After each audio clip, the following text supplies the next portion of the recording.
አላልኳችሁም? ትላንትና ኤፊ በሄደው በመጀመሪያ ቪዲዮ ላይ ኤፊ አውቆ ነው ፈልጓት አይደለም፣ የልቧን ሀሳብ ልረዳ ስለፈለጋ ነው ብያችሁ ተናግሬው ነበር ብያችሁ ነበር። ሌሎችም ብላችኋል። ዛሬ ግን በሚደንቅና በሚገርም ሁኔታ ኤፊ አይኑን በጫጥፎ አንደኛ ምስቱን ነው በቃ እውነት የትም አይድም ያላትን ቃል ወለ ጊዜ አስቡት። ዛሬ ኦዲየንሶቹ ስለተደናነቀን የሆነ ነገር ስለሆነን ብለን አይደለም፣ ሁላችን ሰርተናል። ግን ኤፊ የዚችን ልጅ መጀመሪያና መጨረሻ ያቃል። ሄርሜላ ያቃል። 4 ነጥብ ማለት ነው። ያቃታል። በቃ ከነ መስመሩ ያቃካል። ምክንያቱም ሄርሜላ እኔም ሴት ልጅ ነኝ። ጥፋት አብርሽ ጋር ሄርሜላ ጋር የለም አይደለም። ጥፋት የመጀመሪያ ሚስቱን ጥሎ ላይ ሄደው አብርሽ ጋር አለ።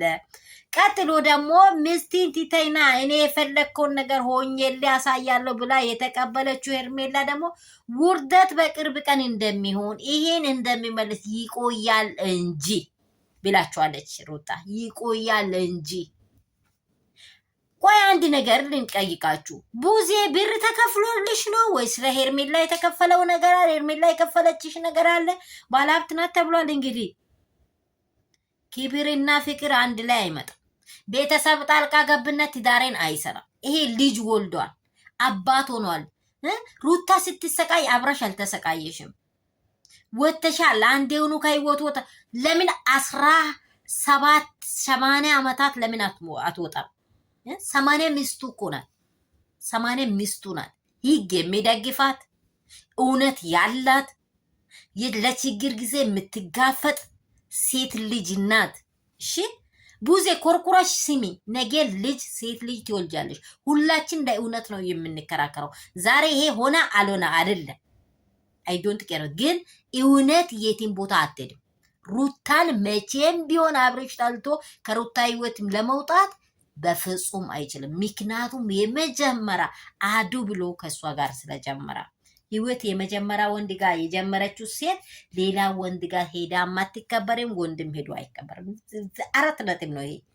ስለዚህ ቡዜ ነው ይሄን መልስ እንድሰሚ የሚፈልገው። ቡዜ ቡዜ ቡዜ ቡዜ ቡዜ የኔ የሩታ እንቆች ለዚች ለቡዜ አድርሷል። አንቺ ተረጋጊ። ስትታረቅ ግን እንዴት ለምን አይመለስም? 4 ነጥብ ዘግተሻል።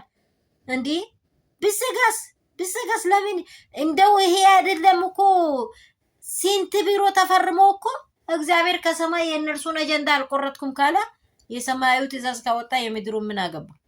ወዶ ነው የሚቀበለው። የምድሩ እኮ እጁን ዘርግቶ ነው የሚቀበለው። አንቺ ለምን እንዲህ ያህል ለሩታ እርቅና ለሩታ ትዳር ላይ ለምን ከነከነሽ? ምክንያት አለሽ ቡዜ።